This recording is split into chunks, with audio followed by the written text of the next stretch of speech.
आइए आज हम आपको ग्लैंड चैप्टर का पार्ट 2 शुरू करते हैं। पार्ट 1 में हम बता दिए हैं एक्सोक्राइन ग्लैंड जो होता है बहिस्रावी ग्रंथियां। आज हम आपको एंडोक्राइन ग्लैंड बताते हैं। एंडोक्राइन ग्लैंड अंतःस्रावी ग्रंथियां, देखिए वह ग्रंथि जिससे हार्मोन रिलीज होती है और डायरेक्ट ब्लड में जाकर मिल जाती है, अर्थात उसको नली की आवश्यकता नहीं होती है, उसे ही अंतःस्रावी ग्रंथि कहते हैं। यहाँ पर लिखा हुआ है हार्मोन डायरेक्ट ब्लड में चली जाती है तथा इसको नली की आवश्यकता नहीं पड़ती है, इसी को कहते हैं अंतःस्रावी ग्रंथि। अब देखते हैं कि कौन कौन सी अंतःस्रावी ग्रंथियां बॉडी के अंदर पाई जाती है, एक एक करके हम आपको समझाते हैं।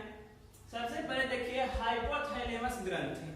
हाइपोथैलेमस ग्रंथि से नर्वस हार्मोन छूटता है। आपको हम पढ़ा दिए हैं, जो पढ़ाए हैं ब्रेन चैप्टर उसमें अच्छे ढंग से पढ़ा दिए हैं कि क्या होता है हाइपोथैलेमस ग्रंथियां।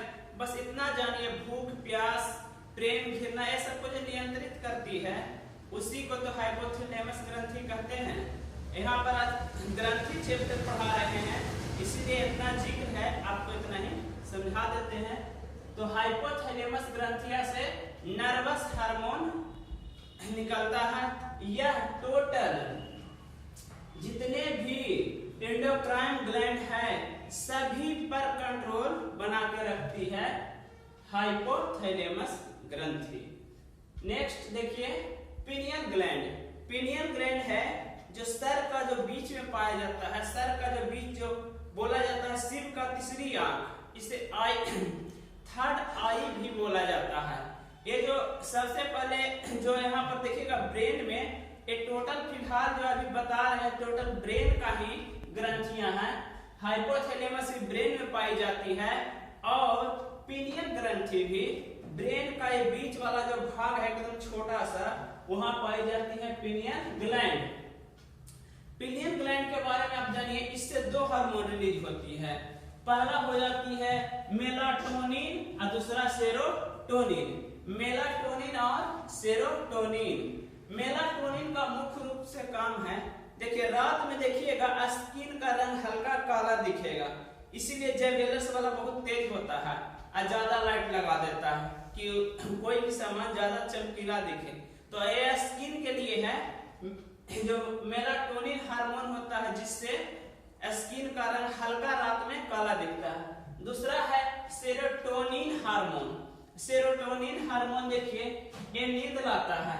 आपका जो पार्टनर रहेगा, देखिएगा रात में सोने टाइम लाइट नहीं बंद करता है क्योंकि वो पढ़ते रहता है, तो सोचता है लाइट नहीं बंद करें, तो इसीलिए हमेशा क्या सेरोटोनिन हार्मोन जब कहती है कि जब तक लाइट नहीं बंद करेगा हम नींद नहीं आने देंगे।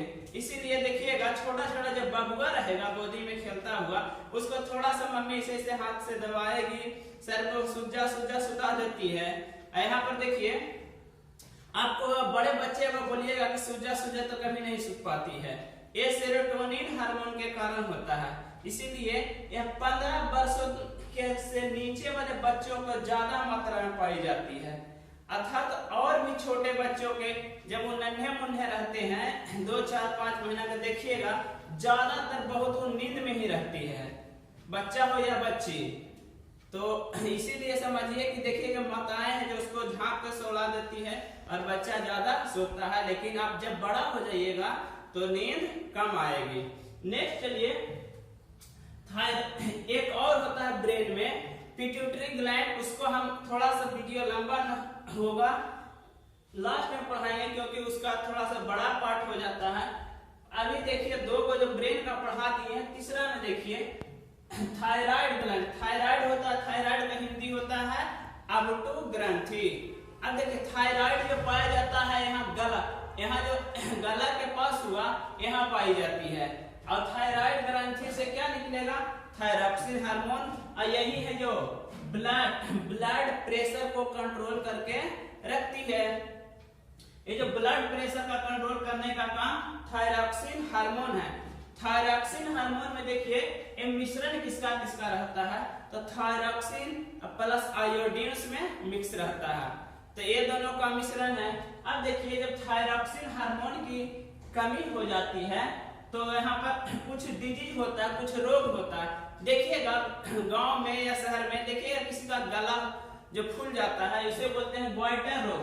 तो थायरॉक्सिन हार्मोन की कमी से होने वाला रोग ग्वाइटर रोग हो जाता है। लेकिन जब छोटा बच्चा रहता है तो क्या उसका भी ग्वाइटर रोग होगा? नहीं, यहाँ हो जाता है। दूसरा बच्चों में पाया जाता है सेरोटोनिज्म नामक रोग। सेरोटोनिज्म जो रोग होता है वो बच्चों में ज्यादातर देखा जाता है। लेकिन एक और रोग होता है थायरॉक्सिन हार्मोन जब ज्यादा घट जाती है तो देखिएगा कोई कोई महिलाएं मोटा के एकदम बहुत ज्यादा हो जाती है मोटी, इसका मतलब इसका चमड़ी बहुत मोटा हो जाता है, उसे बोला जाता है माइक्सोडेमो। माइक्सोडेमो नामक एक डिजीज होता है, रोग हो जाता है जब किसकी थायरॉक्सिन की कमी हो जाती है। ज्यादातर यह महिलाओं में देखा जाता है और अंशतः बहुत मोटी दिखती है। नेक्स्ट आइए, इसमें देखिए जब यहाँ पर ये जो पाया जाता है एल्टोग्रांथिया में, ठीक है ना, थायराइड जो हो गया, इससे पीछे पैराथायराइड पाई जाती है।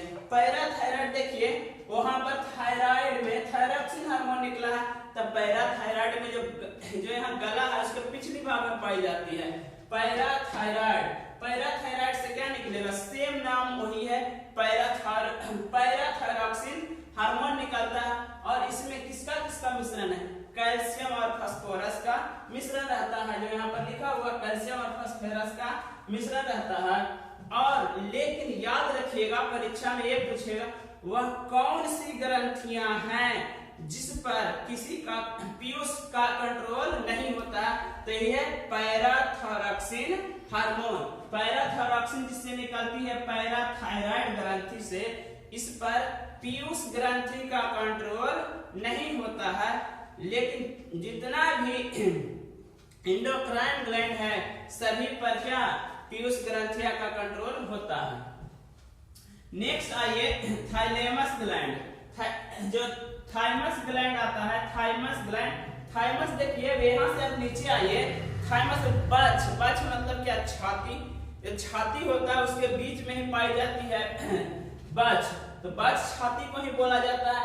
इसमें एक होता है थाइमस ग्लैंड। थाइमस ग्लैंड से प्रोटीन तथा लिम्फोसाइट का निर्माण होता है, वहां से प्रोटीन तथा लिम्फोसाइट का निर्माण होता है। देखिएगा यह 15 वर्ष के बच्चों में ज्यादा पाया जाता है। 15 वर्ष जो नीचे रहता है, देखिएगा जो आप लोग 6-8 रोटी खाते हैं उसको एक रोटी भी दे दिएगा तो वो मजेदार में रहेगा, क्योंकि उसको यहाँ पर ये निर्माण करते रहता है, ये प्रोटीन और लिम्फोसाइट का निर्माण करते रहता है। थाइमस ग्लैंड जो है, थाइमस ग्लैंड प्रोटीन और लिम्फोसाइट का निर्माण करता है, इसलिए उसको भूख कम लगता है और माताएं तथा पिता उनको देखरेख का ज्यादा ध्यान रखना पड़ता है। और देखिएगा बच्चा छोटा छोटा में गंदगी भी खा लेता है तो उसको उतना इफेक्ट नहीं पड़ता। इसका वजह यह है कि यहाँ लिम्फोसाइट का निर्माण हो रहा है। अब बताएं कि लिम्फोसाइट पढ़ाए थे ब्लड चैप्टर में कि लिम्फोसाइट है जो क्या करता है, कीटाणुओं को मार देता है, बीमारी से रक्षा करता है। तो इस ये दोनों का यहाँ निर्माण होते रहता है प्रोटीन और लिम्फोसाइट का, इसमें थाइमस ग्लैंड में जो बच में पाई जाती है। यह जब 15 वर्ष के हो जाइएगा तो इसमें अब थोड़ा कम हो जाता है, इसीलिए देखिएगा दवा के भोजन किया जाता है 15 वर्ष के बाद, लेकिन पहले वाले बच्चों में नहीं। नेक्स्ट आइए एड्रीनल ग्लैंड। एड्रीनल ग्लैंड का मतलब हुआ अधिवृक्क ग्रंथि। अधिवृक्क कहने का मतलब ही है वृक्क, जो वृक्क यहाँ रहता है कमर के पास, कमर के थोड़ा सा यहाँ जो पाई जाती है किडनी, किडनी के थोड़ा सा ऊपर पाई जाती है एड्रीनल ग्लैंड, अधिवृक्क ग्रंथि। इसमें से क्या निकलेगा, नाम से ही स्पष्ट है, एड्रेनलिन हार्मोन।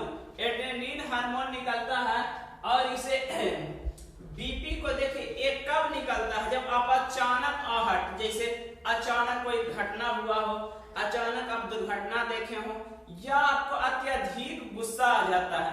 जब अत्यधिक गुस्सा आ जाएगा तो क्या निकलेगा, एड्रेनलिन नामक हार्मोन निकलेगा। जब ये निकलता है तो आप किसी को गुस्सा में तमाचा मार दीजिएगा तो क्या नाम से ही स्पष्ट होता है, आप तमाचा मार दीजिए तो वहां पर रुकना नहीं है, अब तुरंत वहां से निकालना। इसीलिए इसको थोड़ा सा कंसेप्ट से समझिए। फाइट एंड फ्लाइट, लड़ो और उड़ो हार्मोन बोला जाता है कि किसी को आप थप्पड़ अगर गुस्सा में मार दिए हैं, इमरजेंसी में निकलने वाला हार्मोन एड्रिनल हार्मोन होता है। इसे दूसरा नाम फाइट एंड फ्लाइट, लड़ो एंड उड़ो हार्मोन बोला जाता है। नेक्स्ट आइए देखिए, यहाँ पर सात यहाँ है, सातवां जो है जो गोनाड ग्लैंड, जनन ग्रंथियां। देखिए सभी जो हार्मोन बने होते हैं प्रोटीन के बने होते हैं, लेकिन जो जनन ग्रंथियां से जो निकलती है हार्मोन वो होते हैं स्टेरॉइड की बने होती है। स्टेरॉइड के कंसेप्ट याद रखिएगा सभी प्रोटीन का, लेकिन जो गोनाड जनन ग्रंथि से निकलने वाला हार्मोन स्टेरॉइड की बनी होती है। अब देखिए मेल और फीमेल दोनों में अलग अलग पाई जाएगी, जनन ग्रंथियां मेल एंड फीमेल में अलग अलग। अब देखिए मेल में देखिएगा, मेल में टेस्टिस देखिए, टेस्टिस है जो शरीर के बाहरी भागों में पाई जाती है। यहाँ तक के यहाँ पर जब ईश्वरीय देन है कि जो टेस्टिस को रखा गया सामान्य ताप से, जो बॉडी का पर टेम्परेचर है उससे कम होना चाहिए, नहीं तो स्पर्म का निर्माण नहीं हो पाता है। इसी कारण यह बॉडी से बाहरी अंग है। टेस्टिस में देखिए, टेस्टिस में से निकलता है टेस्टोस्टेरोन नामक हार्मोन, और एक और होता है शुक्राणु। तो शुक्राणु तो आप जानते हैं, शुक्राणु क्या करता है, निषेचन में योगदान करता है।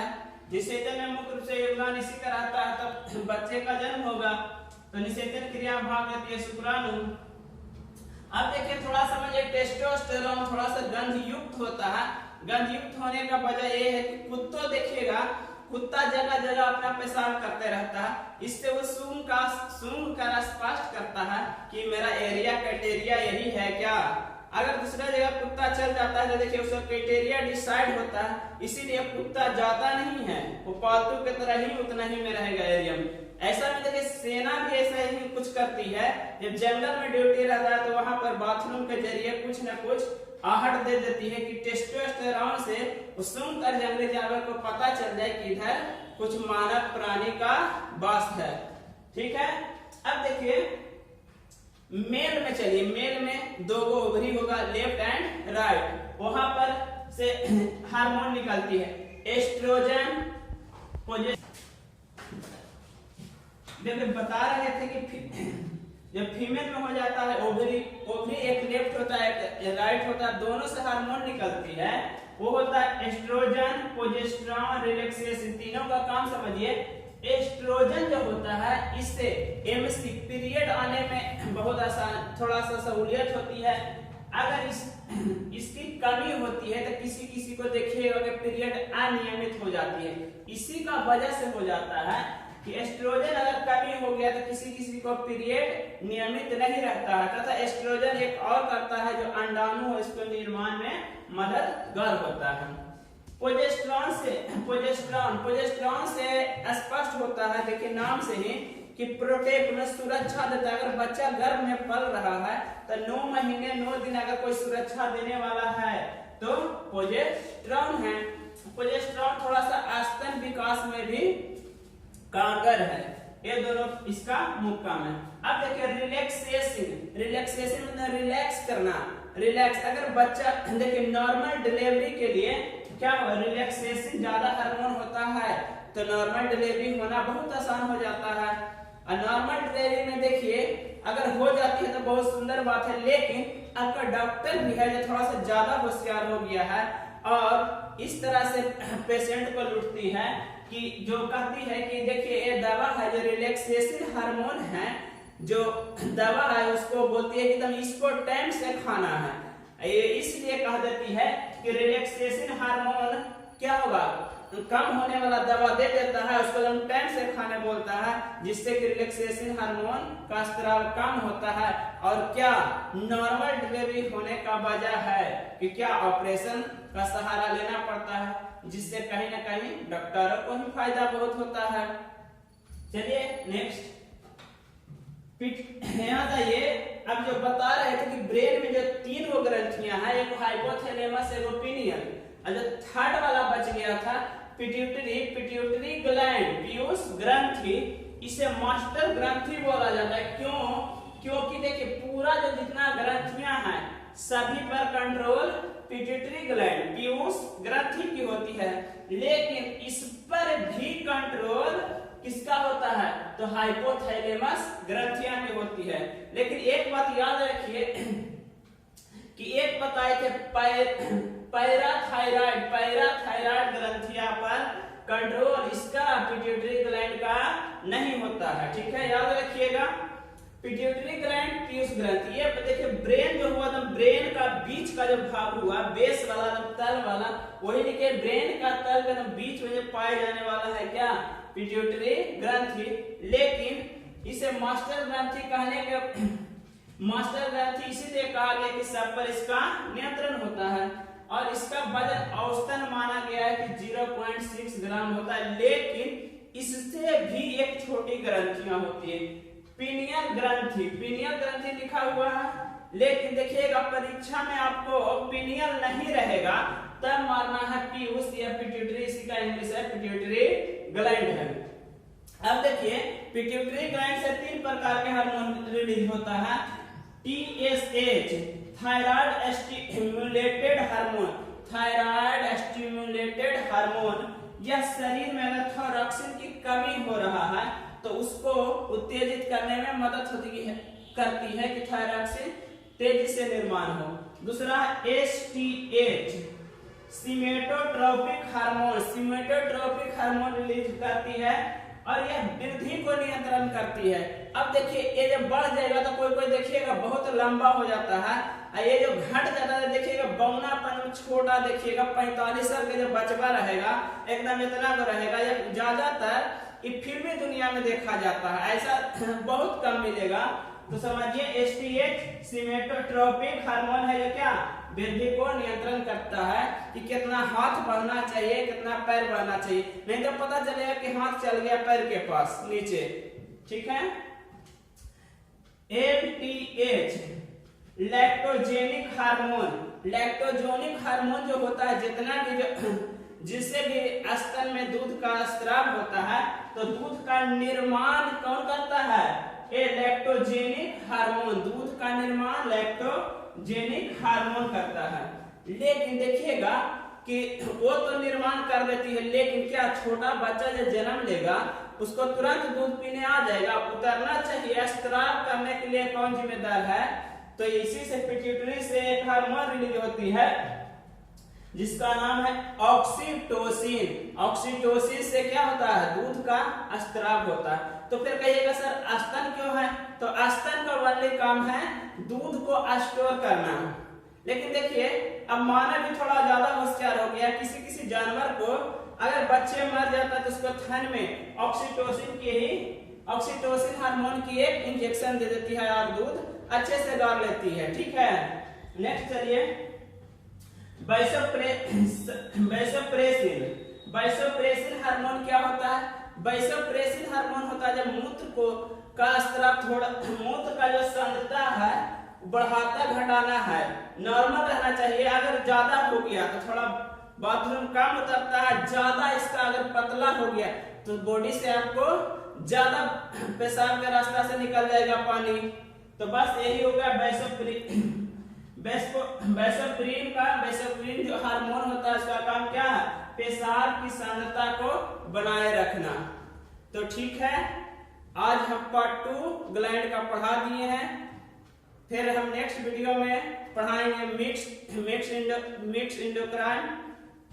अभी के लिए थैंक यू।